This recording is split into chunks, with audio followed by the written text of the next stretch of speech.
Let's clean up a concept that gets thrown around maybe a little too loosely. Resilience is the ability to return to baseline after stress. You get hit, you recover, stabilize. It's good. We want to have resilience. But anti-fragility is different. Anti-fragility means that the stressor, properly handled, actually improves you. You don't just survive. You adapt upward. Now, before this turns into some Instagram influencer nonsense, let's be clear here. Not all stress makes you stronger. Some stress breaks people. Some stress traumatizes. Some stress is overwhelming. So the question is not, is stress good or bad? The question is stress within a range I can adapt to? And do I have the tools to process it? That's the difference. Now think about this practically. Exercise is stress.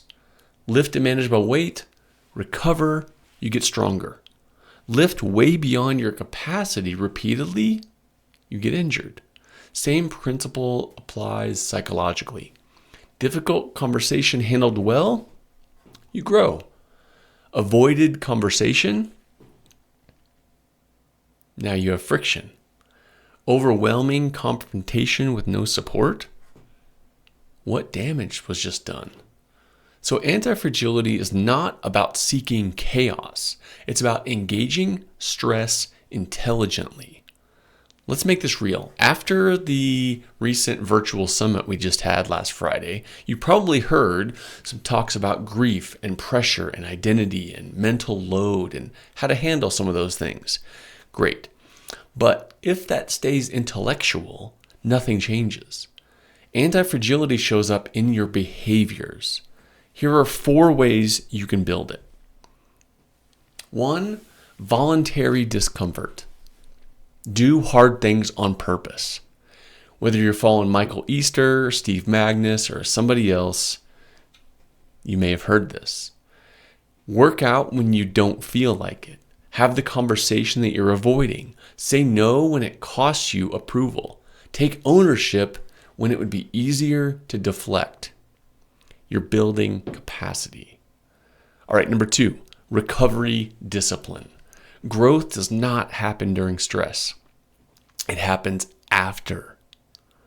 Sleep, nutrition, downtime, reflection, journaling. People love stress. They neglect recovery. That's why they stall. That's why you might be on this perpetual roller coaster, ramp up, and crash. And you're not better for it. You're still at baseline.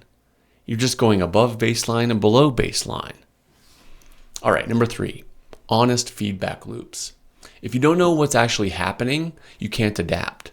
That means you have to track behaviors, own mistakes, ask for feedback, and then make adjustments as you go. No ego, just information and adaptation. And 4, meaningful frameworks. Stress without meaning can feel like punishment. Stress with meaning can feel like training. Same load, different interpretations. That matters more than many people think. So let's try to ground this. You don't need a dramatic life overhaul. You need to possibly respond differently to things that are already happening. It's a slight shift. It's not, I need a whole new life. It's more of, I need a better response pattern. The final point. Anti-fragility is built in small reps, rarely in heroic moments. Daily reps matter. Handled well, pressure doesn't just test you, it trains you.